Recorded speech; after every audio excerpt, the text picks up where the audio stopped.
you guys, welcome back to my channel. This video is going to be 26 things I learned by age 26.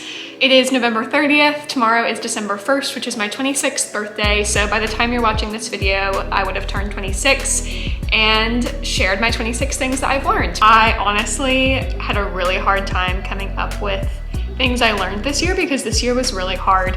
It was not one of my favorite years. I've made past videos about how 2022 has not been my favorite. I've learned a lot of really hard things, been through some hard things that I haven't even shared online. And I have just been really in awe of God's goodness and his growth in me and his work in my heart over this past year. I just hadn't really given him credit for things that he had done. So I've honestly always wanted to make one of these videos. I think it's really cool to be able to look back on your year and reflect on the ways that God has grown you and things he's taught you. And then to look at years later on and be like, what did I learn at age 26 versus age 27 versus age 28 and beyond? There's something really beautiful in reflecting at specific points in time and seeing where God's brought you. So that's what we're gonna do today. And I've got my little list of 26 things. It's actually a lot more than 26 things, so we'll see where the Spirit leads me in picking them. But number one is going to be very simple and practical. You need at least 7 hours of sleep a night. Period. That is it. You need enough sleep. Average adult needs 7 to 9 hours a night. Don't trick yourself. You cannot survive on 6 hours of sleep. Note to September, October Emily of this year. Moving on. Number two, choose your people wisely. I think this is a pretty obvious one in my opinion. You do get to choose your friends. You don't often choose who they are or how you meet them, but you get to choose who you let into your life and who you let into your inner circle. And that is a prized, precious position in your life. You do not want to let people into your inner circle who are not kind, who are not encouraging, who are not going to call you out and call you higher, who are not inspiring you to become more like them because you see Christ in them. You really do become the people that you spend your time with. So please, please choose them wisely.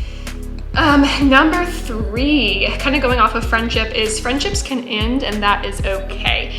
I went through a pretty big friendship breakup earlier this year that was very difficult, and I think I'm still processing it, but was something that was a long time coming, and it took me a while to really be okay with it ending and realizing that not all friendships are meant to last a lifetime. Some are meant to last months, years, a decade. It really just depends, and it's okay if a friendship ends. It doesn't mean that you failed. It doesn't mean that you're a bad friend or anything like that. It's just how these things go sometimes. Number four, a clean space will do wonders for your mind. I am notorious for having a very messy apartment, which is funny because when people come over, it's usually cleaned up by the time they get here, but my apartment is, I wish you could see my apartment right now. It's like Christmas decorations are out, Halloween decorations are still like being put away. When you have a clean space, it really does wonders for your anxiety and your mood and just makes you feel so much better. So if you are able to take 30 minutes, 15 minutes, an hour to like do a good cleanup of your area, it often will help your mood tremendously. I think that was number four. Number five, let's see. You get to choose how you respond to stress.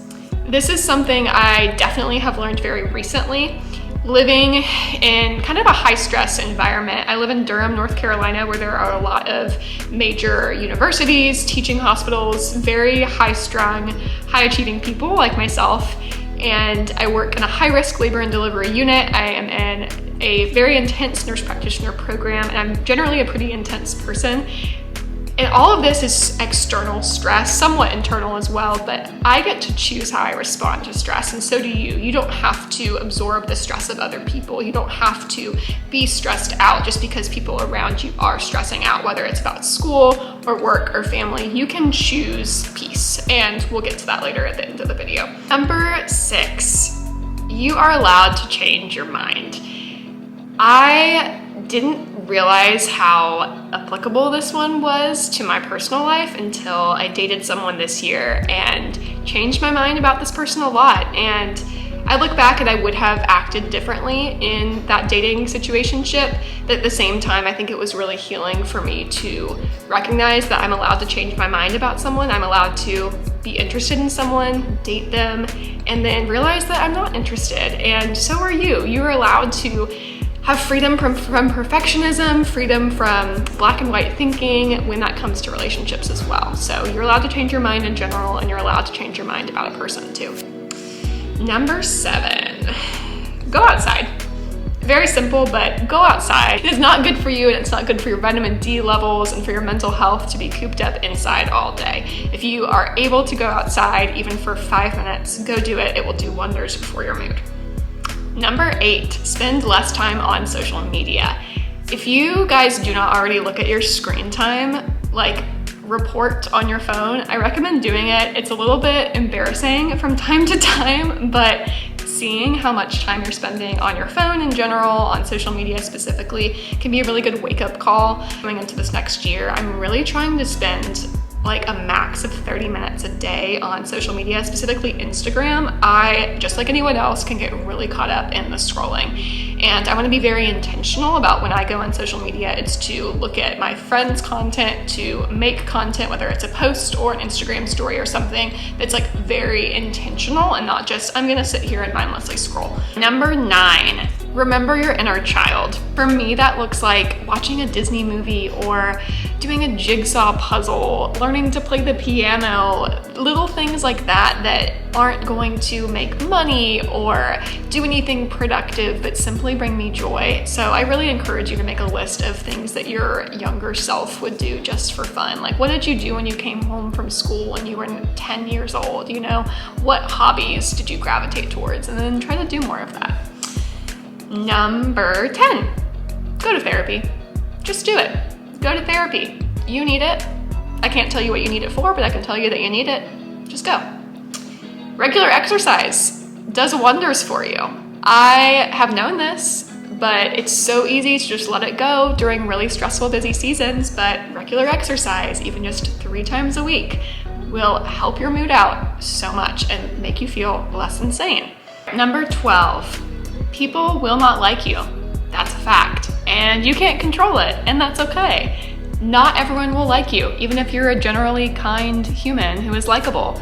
You cannot have everyone approve of you, like you, be pleased by you, and that's a really difficult thing to accept. And you know what? We can't change it. There's no sense in wasting time and energy trying to control other people's perceptions of you, which goes into my next one. You will die if you live for the approval of others. Whew! Whew! I think that might be my best one. When we realize that we cannot make everyone like us, we cannot make everyone approve of us, approve of our actions, our words, our beliefs. These are things that we cannot control. And if we spend so much time and emotional energy trying to get people to approve of our choices, to approve of our thoughts, of our beliefs, we will be, 1, exhausted and burnt out, and running on this like hamster wheel of seeking people's approval, seeking the approval of man. We were never designed to get the approval of man. We are designed to be satisfied by the approval and love, the unconditional love of Jesus Christ. And I am very intimately learning this right now. So we'll check back in for our 27 things we learned by age 27 next year and see kind of where I'm at with this. Number 14, make time for your creative interests. I love making YouTube videos. I feel silly sometimes, most of the time really. I will sit here and worry, what do my friends think of me that I'm posting a YouTube video? What do my coworkers think? What do my family members think?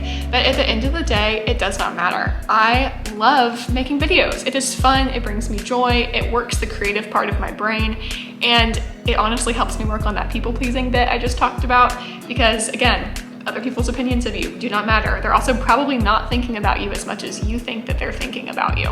Spotlight effect, there we go. But make time for the creative things. I shut off any and all creative interest earlier this year because I was so like, school, you have to be perfect at school. Well, newsflash, you don't to be a good provider. And you also will probably do better in school if you live a more balanced life. I currently have the best grades I've had all of grad school, and I feel so much more balanced in this past month of actually traveling, getting back into YouTube, seeing my friends again, feeling more balanced. So please, please make time for the things that you care about that are not necessarily productive or work or school related. Number 15, I believe, make your priorities your priorities. So if you know deep down in your heart of hearts that you care about soccer and your family, and those are your things, make time to see your family or talk to them every day. Make time to watch soccer or go play soccer every day. This is called values-based living. For me, my values are my relationship with Christ, my relationship with my family and my friends and my church community, my work as a registered nurse and working towards becoming a nurse practitioner and midwife, and then creative interests like this. So those things get slices of my time every day, and that has to change season to season depending on what my time looks like. But making your actual true priorities and values take up time in your calendar, to take up white space on your calendar, make that happen. That's what's important. I'm kind of nervous that my camera is gonna die because there's like a flashing battery thing in the corner, but we're not gonna worry about it until it happens. And that gets me to my next one, number 16, don't borrow trouble. Do not sit here and think about all the things that could go wrong and worry about them. The Bible tells us this in Matthew. We do not need to borrow trouble. Each day has enough anxiety and trouble of its own. We gain nothing from worrying. And I have heard this all my life and just ignored it, told myself that getting anxious about things now prevents me from future harm, I guess. That was my logic. But when you do that, you go through the anxiety twice, because if something does happen, something bad, you're worried about it before, and then you have to experience it again when it actually happens. So why experience something twice when you could just experience it once? That seems more logical to me. Number 17, Jesus can be found in almost any place if you look hard enough. So my camera did in fact die, but we're gonna try to finish the last 18 through 26 lessons. Of course it died right when I was talking about Jesus, so here we go. Number 18, studying all day is not good for you. Listen, if you are in grad school, undergrad, PhD, I don't care. Studying all day, like 12 hours a day, even 8-10 hours a day, is not good for you. You need to give your brain a break. I understand the desire to do the all-day study marathons and get through content and all of that, and every now and then you need to do it, especially like finals crunch time, but making that a habit is not wise. Number 19. This is a good one, y'all. There is a fine line between gossip and venting or processing. I am so guilty of this. I will talk to my mom or my sister or my friends and be like, I need to vent, I need to process about something, and that will quickly spiral into a gossip session. And I think we are all guilty of that. It's super easy to do, but gossip is a sin. We are not supposed to gossip. Gossip is also not cool, which is number 20. When you keep company with people who make a habit of gossiping, and that's the pastime of the friend group, those are not the people you want to be around. Those are not the people that you want to become. Gossip is never cool. It never will be. It might feel good in the moment because it makes you feel important and it makes you feel like you have a power high. It makes you feel cool because you're the cool girl talking bad about someone else, but it's not cool. It is not classy. It is not kind. It is not good. Amen? Amen. Number 21. These last several are just like, so good. 21, you can't control how you're perceived.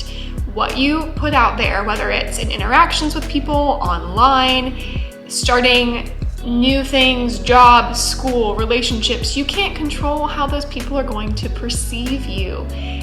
And that's okay. You have to let go of that. It is not healthy for you to try to think and micromanage and overanalyze how people are perceiving you in social interactions. That's not good for you, and your interpretation is probably gonna be wrong too. Number 22, you will be misunderstood, and that's okay. This is one that I, again, am learning very intimately.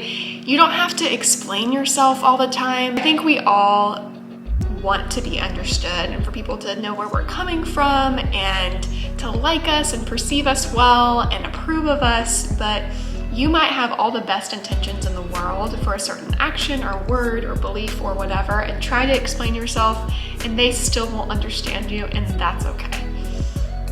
Number 23, let go of your life timeline.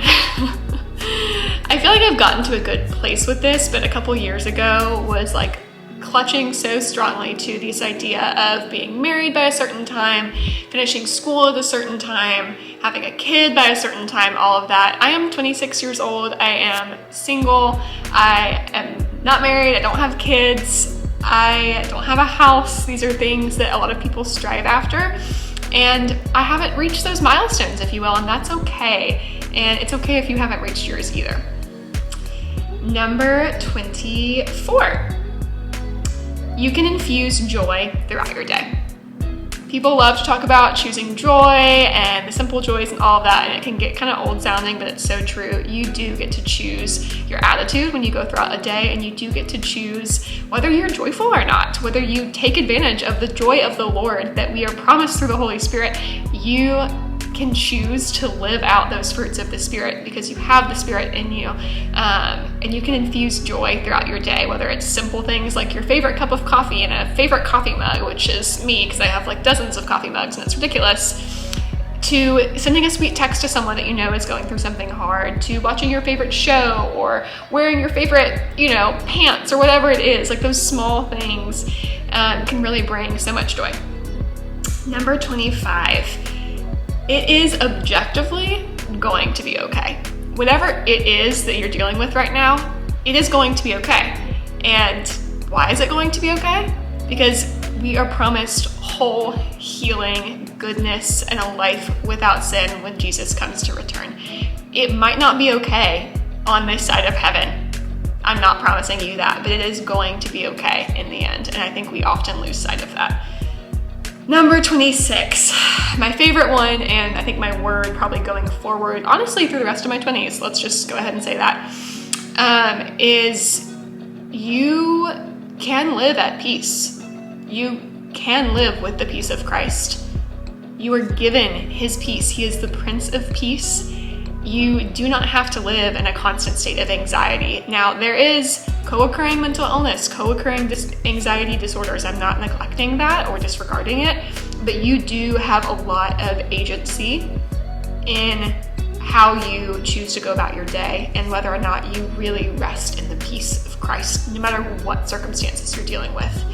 And that is what I want to encourage you in as you go forward to this Christmas season, as we get into some of the craziest time of the year that is supposedly so full of joy and connection and intimacy, that can get really wrapped up in consumerism and chaos and just anxiety, honestly. But you have access to the peace of Christ through Christ's sacrifice.